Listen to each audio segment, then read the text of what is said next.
Hello, hello, hello, hello. Don't know how many of you are connected, but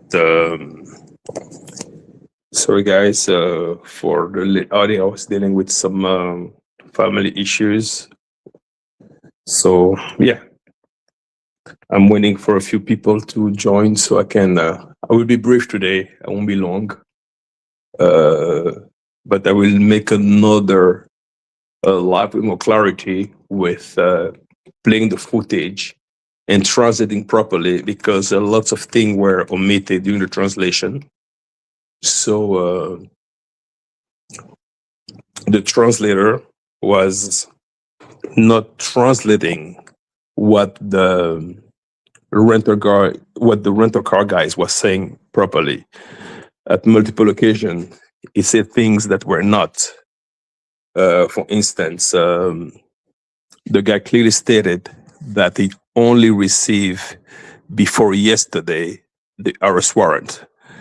And I talked to him today, and he told me that what is heard, that I've said that I've paid for J Rello hotel and stuff like that, which I never said that in any circumstances. So you can tell, obviously, those were lies that have been confabulated to follow certain narratives. Let's put it this way. J Rello is not the perfect guy, but when something is not fair, I have to address it. Let's recapitulate the events, how everything occurred. So I received a call late morning that J Rello was in a car accident and he was arrested. And to me, knowing that he's a foreigner in distress in the foreign countries, what I did, I've mobilized everybody that I know. I've contact with generals, I've contact with attorney. So what I say, you know what? Let me get a hold of them and find out what is occurring. So I had a chance to talk to J Rello. J put me in communication with a guy that indeed confirmed his arrest. So I promised J Rello, I say, listen, I want to make sure that in the morning I'm gonna get there. Finally, when I got there, J Rello was okay, between quotes, Then I met J Rello at the ATM machine. J was withdrawing some money and paying the attorney was being appointed to him. And J Rello went to Punta Cana. And when they reached Punta Cana, that's when it told me what were the circumstances. Hey, Brunswill. Yes, so, but I was like, that's weird. The guy's taking him to Punta Cana. That's a setup. That's what I thought in my head. And exactly, indeed, I was wrong. So I had a chance to talk to the guy. The guy insulted me. He got mad at me. And I confronted him about it. I said, listen, you have no right to have someone else's passport. It's a crime. So you better give him his passport back. Then the guy met me and he explained to me the whole situation. He explained to me his version of the story. But at the time, J Rello had already left. So I was okay, no big deal. And he told me he had put a warrant for his arrest. And up to now, what the guy actually sent me, he hasn't sent me the actual warrant. And he has posted in his Facebook all the detail. So far, there's no warrant yet, for at least for what. So I told him, listen, I want you to show me receipt that you pay a bill for $1,000. I want you to show me receipt that you spent $500 for the medical expenses of the victims during the car crash. And the other thing I've told him as well, I say, okay, so, by showing those things, you should post them, but not saying that because I know they are. And if you look at the rental contract that is put on the Facebook, you realize that J Rello purchased full insurance. So what should be liable for something? And also, allegedly, J Rello rented a car with an expired driver license. So the mistake, whose mistake is it? Whose mistake is it? I mean, pretty much it's the guy who rented a car on expired driver license. So there's lots of discrepancies. And for the best of my knowledge, I don't know how much was paid. I say, so first of all, if it was a case, if it was an ongoing case, the first thing that they do, they will give you a travel ban. They will issue a travel ban, so you won't be able to travel. That's one thing. And they say he bailed J Rello out. Where are the bail paper? What's the court case number? And all those things, they made arrangement out of court. So, so the guy, I talked to him this morning, the rental guy said, well, why I am protecting J Rello? I said, I'm not protecting anybody, but I'm being fair. I'm not into J Rello's life. I don't care what he does. That's his problem. I've never been a victim of whatever they say that he's doing. So to me, it's not about defending. It's about stating the fact just as is, you know? So that's pretty much my version of the story. Yeah, all the paperwork is pointless, but if you looked at it, it's a solicitude. It's a request. In Spanish, it's solicitude. It's a request for an arrest warrant. And he put the complaint in it, but he say he was issued a warrant, but he hasn't posted the warrant. The one we posted, it's a request. If you translate the document, you're gonna realize that it's a request. No warrant has been, I haven't seen the warrant. So I understand the guy occurred some changes, some loss, because of the way he did things. He should have never done it, first of all. He should have never rented a car in those circumstances. So when you have a business that could occur, it's that's based on trust. It should be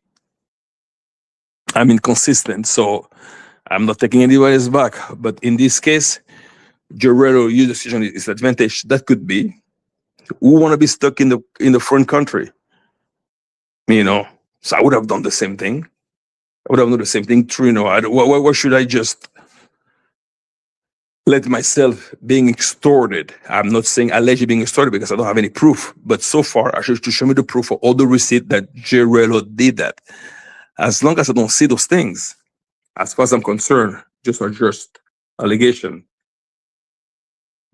That business between Rello and the car dealer, man, why are you playing referee? It's not your place. No, because I was involved into that. That's the problem. The guy talked to me, and I was there when the issue occurred. I was present. So, and my name was mentioned yesterday by Casanova, stating that, what about this guy? He thought maybe I wasn't there. He said, well, that when I went there, I found it was 5,000. I left. No. When I met J Rello, they have already everything sorted out. I met J Rello at an ATM machine. He was withdrawing money, and he handed it to the lawyer. I don't remember what the money was, but everything was fine. So up to that point, it was no $5,000 amount involved. None of it. It was none of it. So to me, I've said, it should host the payment, the bills, the receipt of all expenses that he paid to make this thing believable. That he spent $1,000 for this. Listen, we need to understand that in those foreign countries, as a foreigner, you're a target. And especially that Rello raised money online. He's mentioned that to me. So everybody will take advantage of the situation because he has, a loss was occurred. I'm not disputing that fact whatsoever, but let's be clear. I was there. So up to that point, when I met him at the ATM machine in Punta Cana, everything was well. They didn't have, not in Punta Cana, sorry, before on their way to Punta Cana in the ATM machine right outside the police station. So there are lots of discrepancies in this all matters. And I want to give my version of the story because I was there up to that extent. So people say that you've said that you bailed J Rello. No, I said what I did.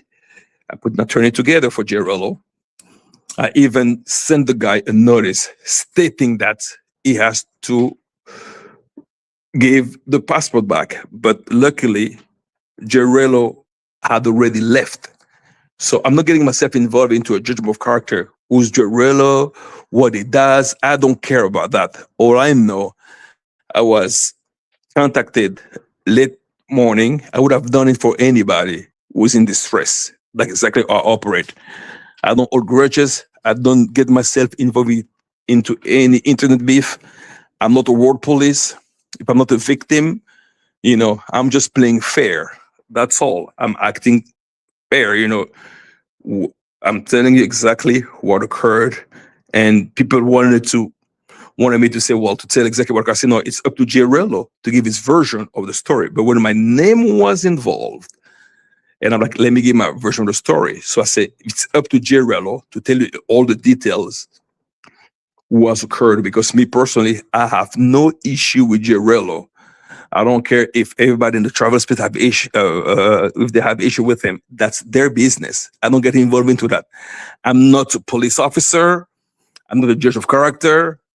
I was contacted that day, and I gave the help I could, and that's it. But I'm not getting myself involved in any type of try to judge people based on the behavior. As I've always said, nobody's perfect. Nobody's perfect. Let the one who has never done anything raise his hand. You'll see that nobody's perfect. It's everything bad. So I'm not judging anybody. That's not my job. I was contacted because I had an issue, and like it was a car accident. I was okay. Well, I thought maybe it was being, extorted. So I have to get the facts straight. I didn't do it for clout, like people would think I do. I don't need clout. I have a real life beside this is. I'm using YouTube just for entertainment, but I'm not getting involved in any type of gossip, any type of nonsense. Let me see. Okay, let's say the car dealer guy did try to scam J Rello. It's also true that J Rello didn't pay the dealer and therefore agreed upon expenses. But here's the thing. If you look at the contract, they said for 5 days it was $350. So obviously the contract showing that payment was made.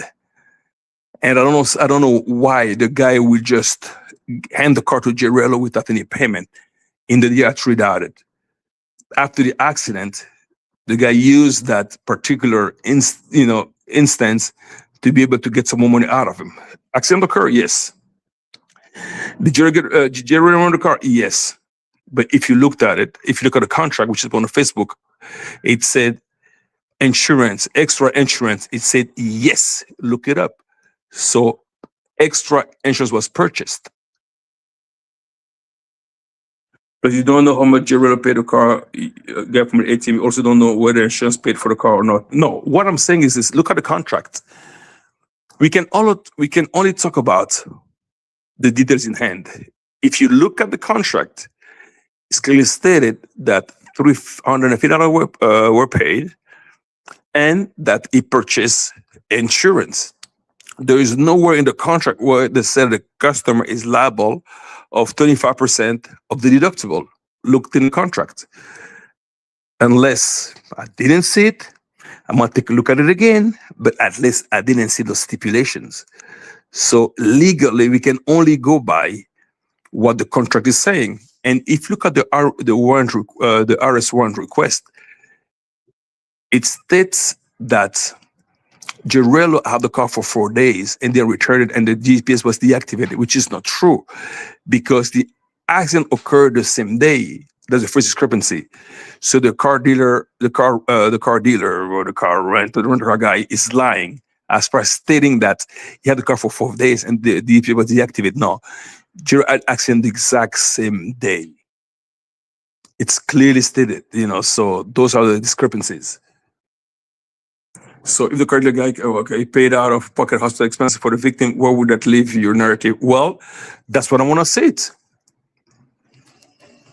Unless it show proof from the hospital and from the courthouse that he paid that amount of money, I'll believe that. All I know that what J Rello paid, I met J Rello at the ATM machine, and I knew it was slightly short of the agreed amount. Was slightly short. The guy said it was okay.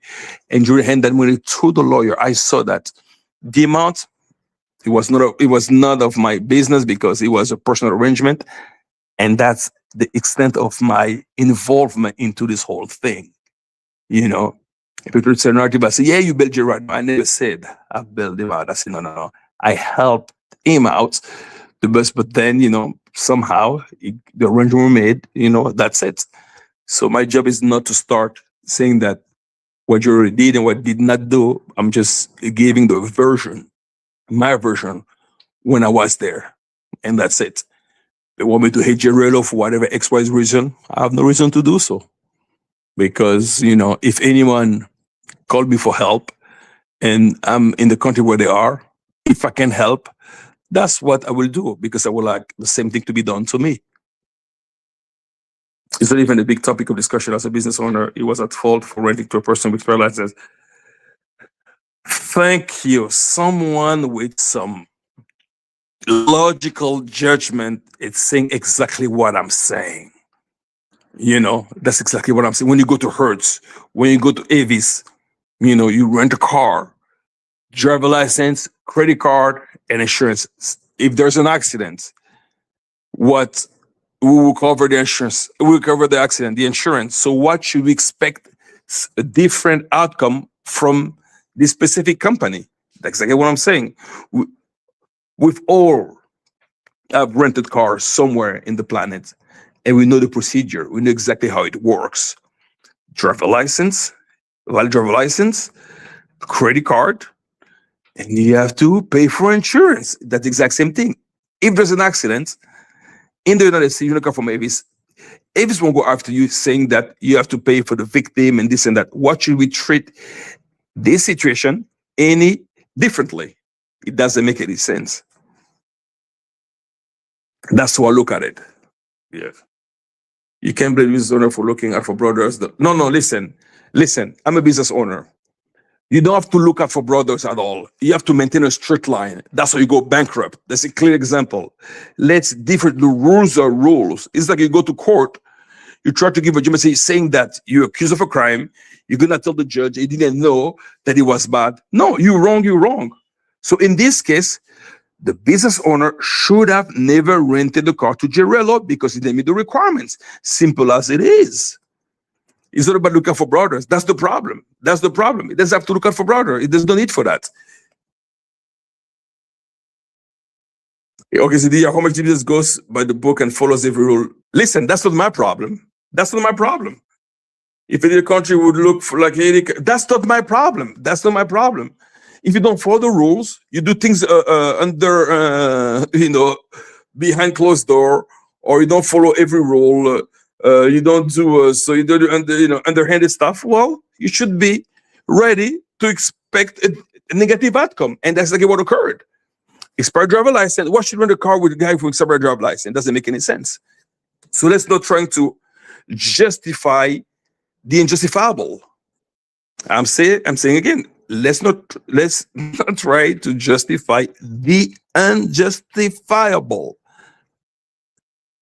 There are the same way you're saying that how much business actually goes by the book and follows every rules. Well, that's their problem. Like I'm saying, because I know businesses that go by the book.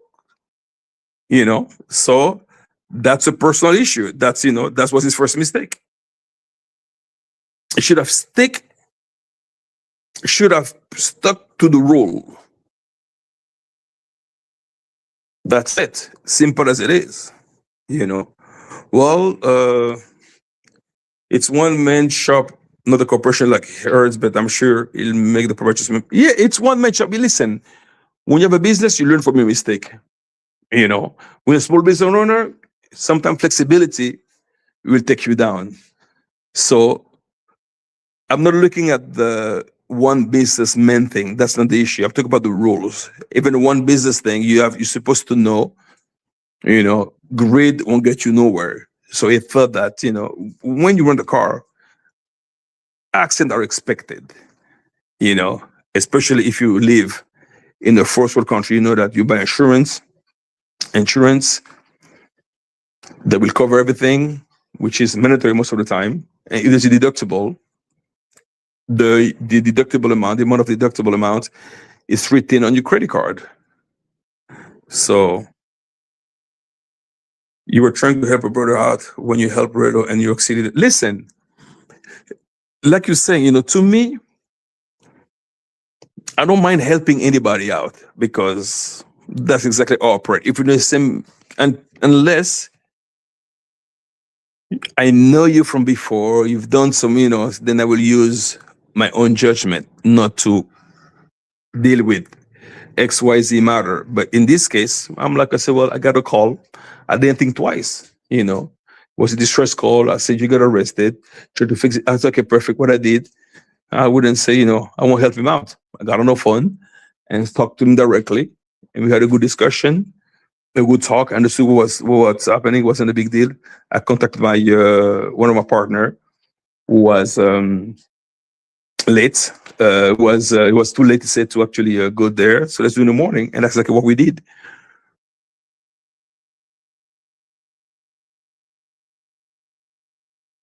The fact that it bends the rule is what creates his rental market. Well, so the same way it should be, you should expect this different outcome. Would you invite Rello to your home? No, I wouldn't. I wouldn't at this point, because it's not. I'm not judging. I'm not saying if what he's saying is right or wrong, but we have different views of things, So I'm trying to stick with people we can actually discuss. We have the same mind frame. That's just how I operate. But it's not. But help him out, yeah. Get him a place to stay beside my home. If I can afford it, yes, I would. If the needs be, if I can do it, it won't hurt me. Yes, why not? He didn't bend the rules to help anyone but himself. Both of them are scammers. Aha. Exactly. That's the thing. So when you bend the rule, you should be ready to expect a bent outcome. As simple as it is. I've been business before. I had issue. I got mad.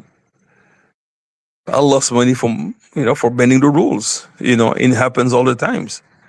In business, you have to be ready for that. You have to be ready to assume a loss. It's part of it. But now that he knows that Jory can raise money easily, he say, well, let me try to get some money out of it. Because, he knows that, because the rental car guy mentioned that to me. He thought, I don't know, that didn't watch J Rello on live. I don't know what he does. He say, well, this guy does that. That in the Dominican Republic even said that I will not let a black American scam me or take advantage of me. That's what the exact word from the rental car guy is. Even actually wrote it. I have a screenshot of it. He said that. So so from the get go, from the get go, but it just tries simply to take advantage of it. Yeah. I just couldn't do it. And then people try to say, yeah, Drew. I said, no. You try to defend. I'm not defending anybody. I'm stating the fact to the best of our knowledge, without any coercion, without any feelings, without any emotions, just being fair. Those clowns aren't too bright. Exactly. So to me, it's just a business deal that went down. It wasn't useful to spread it out there. That's what I said, because the same paperwork is put on Facebook, I've had the exact same thing, and they just put, maybe because it's running to some type of issue, because usually, sometimes, the way it works, the way those informal type of dealership, they have, when the rental car company, those cars, sometimes the cars don't belong to him. What he does, people who don't use the car for, they buy cars and give to XYZ guy that has the network to rent a car for him, and they get a cut out of it. I have a friend who does that. He has a rental car company, and the rest of he owns a few cars, and the other cars are actually, they have been lent by some other customer, and that could be the issue. Not the car owner is after the rental car guy. Then he has to, maybe because lapse of insurance, maybe the insurance they want to cover because the car was it was rented on expired driver license. It could be multiple. Those are just assumptions. Those are not fact. I'm just alleging state that could be the issue. That part I don't know. The only person who know the real stuff, exactly what transpired, is J Rello and the rental car guy. The truth. I'm speaking from my point of view of what I've seen. It's a personal opinion and a personal assessment, without any influence. So, if there is more question, before I close this live, I just want to clear things up. We'll have to take care of a few, take care of a family matter. So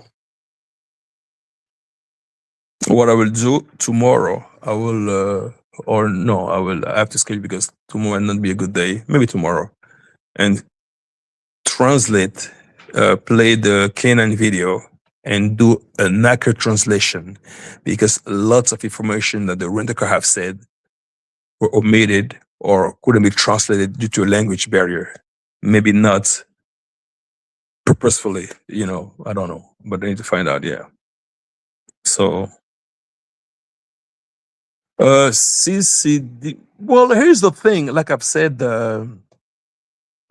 first of all, if you listen to CC, well, did you meet a black guy, tall guy, tall guy? I'm like, I said, first of all, a man was talking about the looks of another man is, we know what, is a CC, just like CC. Put it this way. So this guy, I guess he tried to troll me on a multiple occasion. He has been unable to do so because I just won't allow him to go that far. I can stand on my ground. And then, like I've said, I don't have any personal issue with CC by no ways, because I start talking about CC when he started talking about me. Otherwise, I can care less about CC. I don't care about people's life. I have enough issue to deal with on my own. So CC is just a CC. Afraid of a bamboo stick. Listen, this type of action will only happen to a certain type of people. Me, never. First of all, I won't meet in any secluded place. First of all, I won't by myself. First of all, I won't meet anybody. I don't want to meet any stranger on my own, especially if I know the ulterior motives. So I will never even loan myself to this type of situation. I won't even let it happen. So,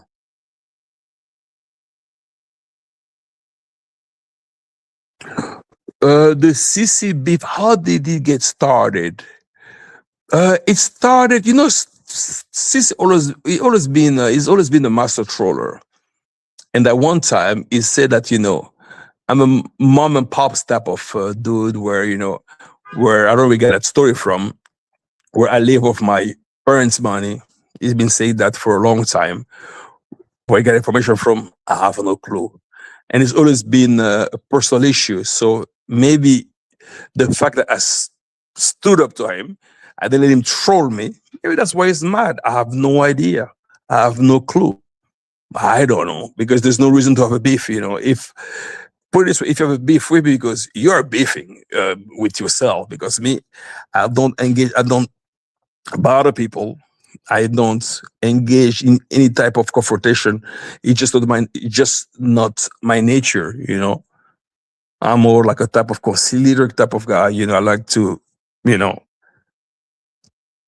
find solution to issues, and I just don't do beef. So I don't know where that things come from. I don't know.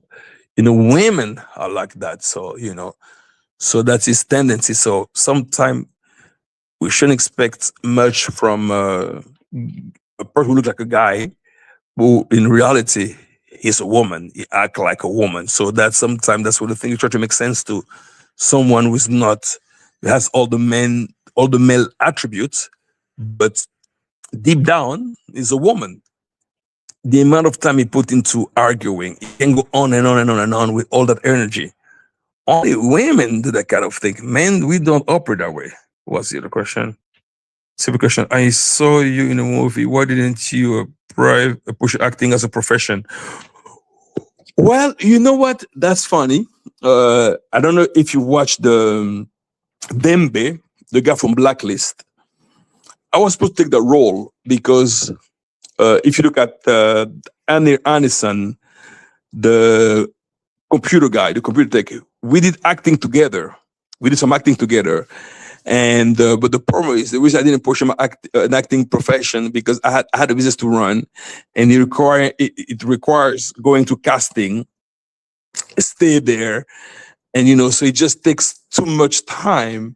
So I wish I would have. If I didn't have any options, like sometimes I have some regret. I should have pursued my acting career because it's every time I went to a casting, I was always selected. I should have continued with it. Maybe it was my calling, but I had this to take care of, so I couldn't afford to just separate myself from my business deals and push an acting career, because acting career is a gamble. I went the sure way, but sometimes I get some regret when it comes to that. Yeah. Well, guys, if you guys have any more questions regarding this old Rello situation, let me know. Let me know. Yeah. So Predator versus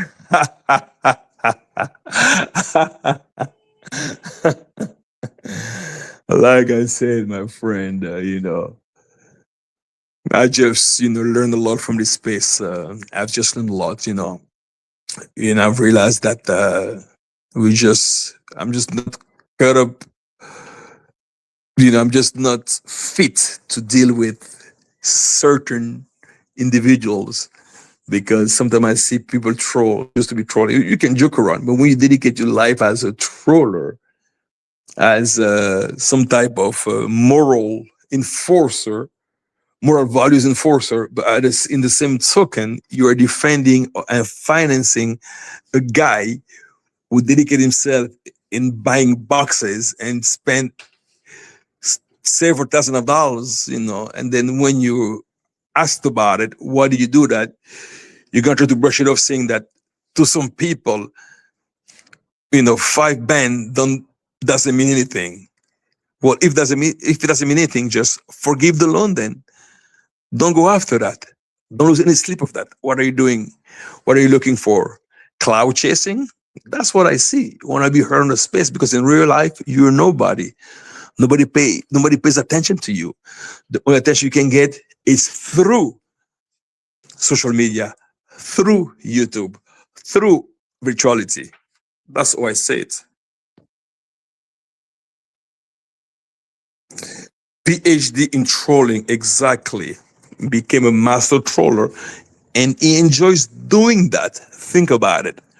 To me, like I say, I can joke around, a few jokes here and there, but when you become a master troller, it stems from the fact that you're lacking something, some type of complex you try to overcome by making yourself heard through trolling. So otherwise, you're nobody, and that's what it is to me. So is a nobody.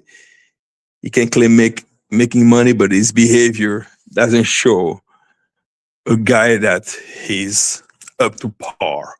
And first of all, money is silence. Poverty is loud. You don't just say, yeah, I got money. No, you don't need that. Because, as I said, once in life, when you stop presenting yourself, because people know you, that's when you've made it. And my thing always been, hustle until you don't have to present yourself anymore. When you become a walking business card, people see from a distance, they know who you are. That's success. And that's what I'm aiming at. I might die trying, but at least I'm trying. But you will never see me going online boasting, wasting my money on super chat or doing some donation. Nah, I respect money. And my money, I use it for a useful cause, not just for, no, I just won't do it. She has the cloud in the space and everyone wants a piece. See you as the cloud in the space and everyone wants a piece. Well, it does. Whatever he's doing is working for him. And people clinging on and social has birthed lots of new YouTubers. We know the names. Everybody builds their personality, the channel around CEO. And that's undeniable. As much as I don't like what it does, what he could be doing, and his purpose, that's his own life. But it's a fact that a lot of channels were birthed, were born due to CEO influence. That's a fact. That's a fact. Nobody, the envergure, the cloud that CC is showing ephemerally, like temporarily, is because of trolling, and because it's a calculated move, because he's a failed YouTuber. He had multiple channels. He's been training for years. He had a channel called Demon Time, Caribbean Casanova. It was another thing was called, it was another channel that was called Passport Bro Hunter. So it's a guy who failed blatantly during COVID time. So now the only way he can actually build this channel is to run other people, because he's just a failed YouTuber. Freeze of them cloud is a liability and stain on your image. Yeah. Yep. I agree. Like I'm saying, he has, but people are, I don't want to name everybody, but people using whatever, if it's whatever you can call it, cloud, whatever negativity, they use this to build, because he has a customer base. So people try to build. You realize that the same people that are following CEO are following this person. The same people that are following, so it's like, if you realize that the majority of followers came from NYC channels, which is sad reality. It doesn't sell a good image, but unfortunately, in real life, negativity sells, drama sells. Some people are entertained by that. To me personally, initially, I thought maybe I was expecting him to start from modest beginning. I was expecting to see some type of gradually some type of evolution, but it's been going downhill, since it got started. So, but that's my personal opinion, and you still got followers, and yeah, yep. So, guys, let me see. Future has done nothing impressive. Another word of whispering to have cloud is done the things that people pay to go. That's exactly what it is. People like circus. Because if you look when he goes live, if you can see that someone like Future can get like 250, 200 people lives, and so somehow it's bringing some type of cloud. Maybe some people see themselves in him. I have no clue. Themselves in him. I have no clue. I don't know what it could be. Yeah. Well, the guy was not nice talking to you. I will log off, and that's all I had to say about this whole incident. I will go live some other time with some more detail and with the exact translation of K9, K9 YouTube. K9 live. Okay. Take care. Until next time. I'm out.